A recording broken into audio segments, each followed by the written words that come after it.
Conjugare, Centro Português de Apoio à Pesquisa Científica e à Cultura. Acreditamos que as ciências e as artes mudam o mundo. O conhecimento transforma, e isso nos motiva. 14ª Jornada Virtual Internacional em Pesquisa Científica, com o tema Educação, Cultura e Poder. Olá, me chamo Renata, uma das autoras desse texto, juntamente com a professora Eliandra, irei apresentar esse relato intitulado Feira de Matemática como Espaço de Empoderamento, Caminhos para uma Educação que Transforma.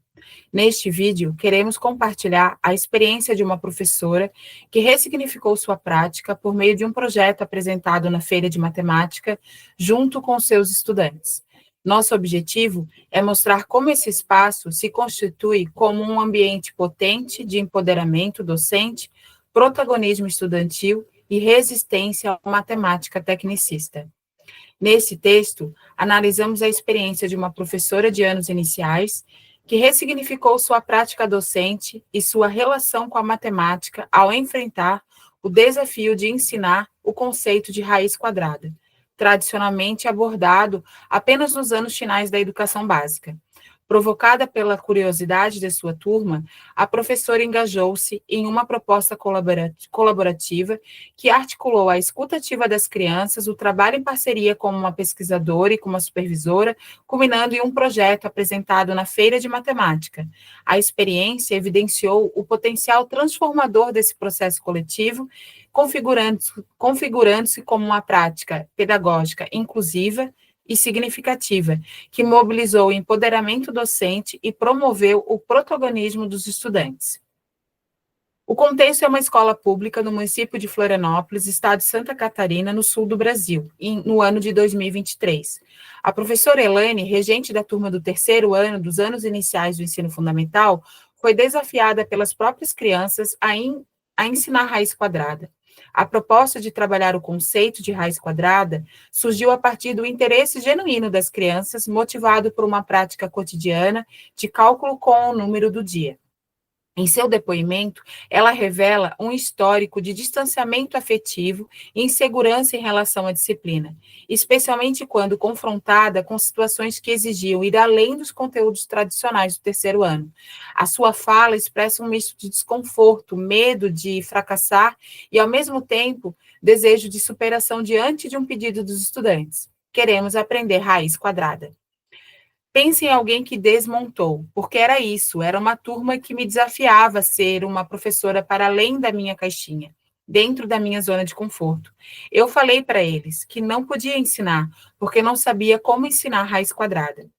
Esse reconhecimento de suas próprias limitações, longe de imobilizá-la, tornou-se ponto de partida para um potente movimento de ressignificação.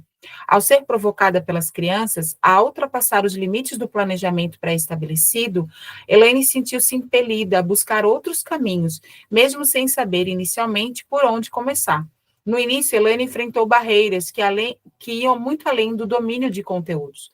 O maior obstáculo era o medo de não saber como ensinar o conceito considerado avançado para sua turma, como o de raiz quadrada. Sua primeira reação foi a recusa, amparada tanto na insegurança pessoal quanto no currículo tradicional. No entanto, a sua honestidade diante das crianças marcou um momento fundamental a abrir espaço para o diálogo. Até pensei em dizer que não era hora deles aprenderem isso, mas disse a eles que raiz quadrada é algo que sabia fazer, mas eu não sabia ensinar. Assim disse a professora Elaine. Esse gesto, ainda que atravessado por insegurança, já demonstrava a abertura da Elaine para escutar as demandas e curiosidades das crianças, condição essencial para que a sua própria transformação fosse possível.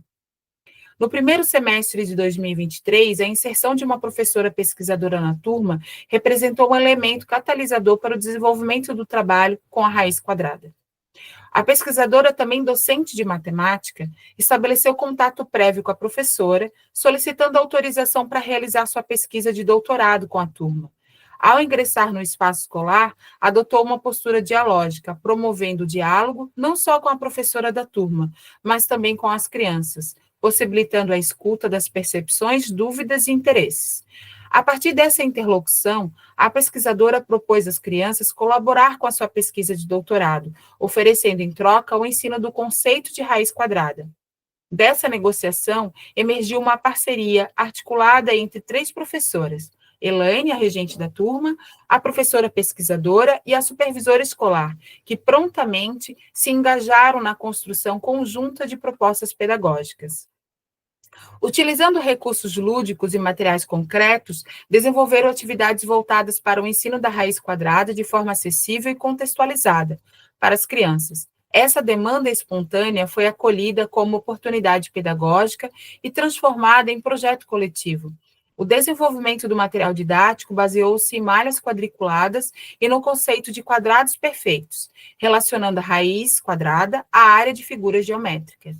A estratégia visual e manipulável favoreceu a compreensão do conceito e possibilitou a ampla participação, inclusive das crianças que normalmente apresentavam maior dificuldade em matemática.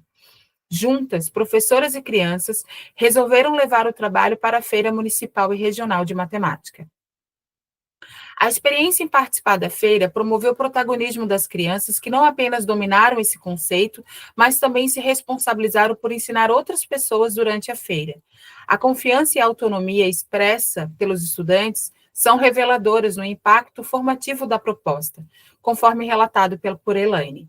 Eles diziam para mim: fica calma, prof, a gente sabe tudo, não precisa ficar nervosa. A gente vai ensinar matemática para todo mundo que vier aqui. As crianças, além de apresentarem as explicações aos visitantes, adaptaram sua linguagem para diferentes faixas etárias e perfis de público, demonstrando criatividade, responsabilidade e autonomia nas palavras da professora. Enquanto ensinavam, também iam aprendendo mais. Essa vivência deu visibilidade a um aprendizado coletivo, inclusivo e significativo, com potencial de continuidade e reverberação para além do evento.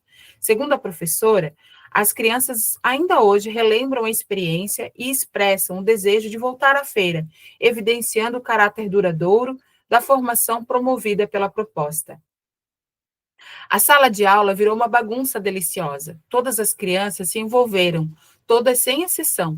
Foi a bagunça mais deliciosa que eu já vivi dentro de uma sala de aula, assim diz a professora Elaine.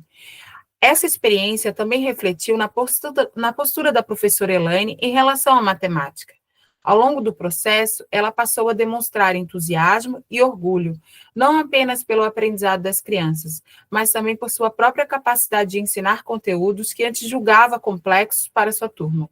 Seu relato evidencia a emergência de um empoderamento docente sustentado pela escuta, pelo acolhimento e pela experiência bem-sucedida. Lembro-me de chegar em casa, contando para o meu marido e os meus filhos que era capaz de ensinar raiz quadrada para as crianças de uma maneira muito fantástica. Essa experiência, porém, não se explica apenas como um relato individual e pontual. Ela sintetiza as tensões históricas e políticas próprias do ensino da matemática no Brasil.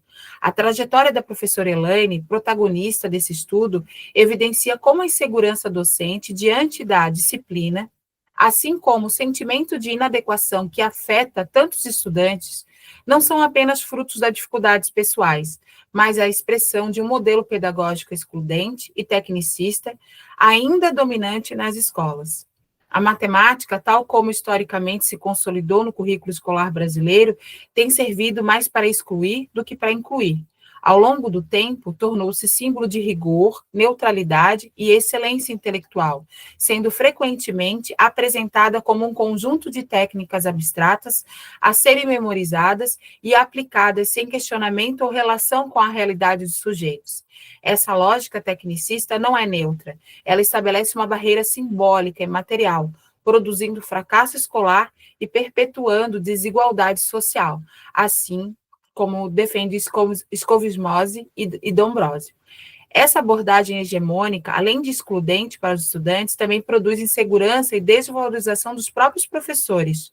Muitos docentes, como a professora, cujo relato compõe este artigo, carrega marcas profundas de experiências negativas com a matemática escolar, que vivenciaram ou vivenciam, internalizando a ideia de que não são bons o suficientes para ensinar matemática ou que só existe um jeito certo de fazê-lo.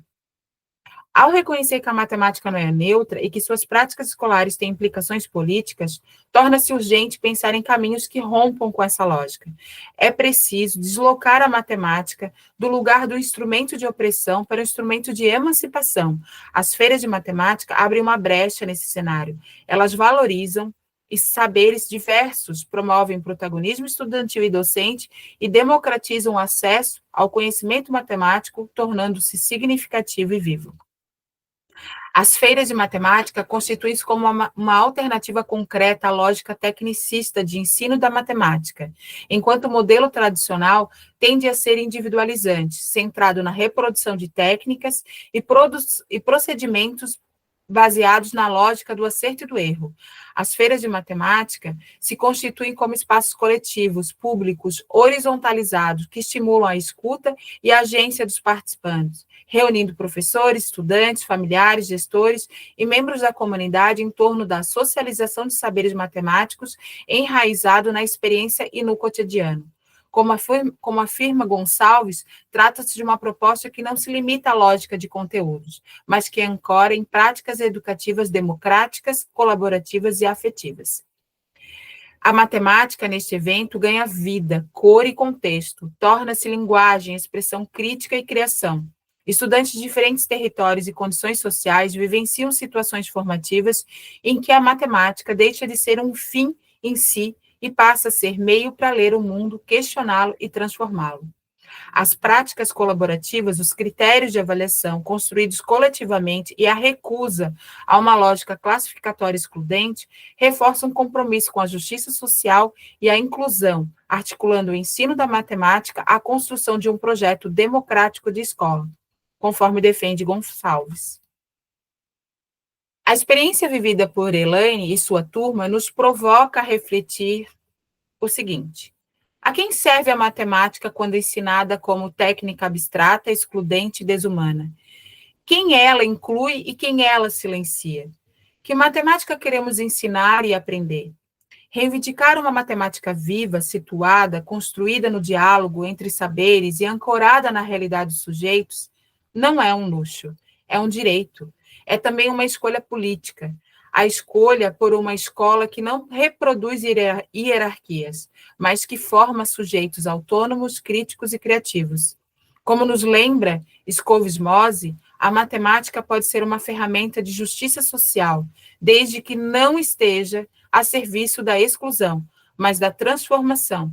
E como nos mostrou a professora Elaine, para que essa transformação aconteça, é preciso, antes de tudo, acreditar que todas as pessoas podem aprender matemática e que todas podem ensiná-la, desde que sejam acolhidas, respeitadas e convidadas a participar.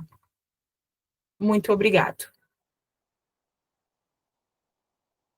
Realização, Conjugare, Centro Português de Apoio à Pesquisa Científica e à Cultura. Apoio, Editora Cravo. Inscreva-se no canal, comente, curta e compartilhe. Obrigado por assistir.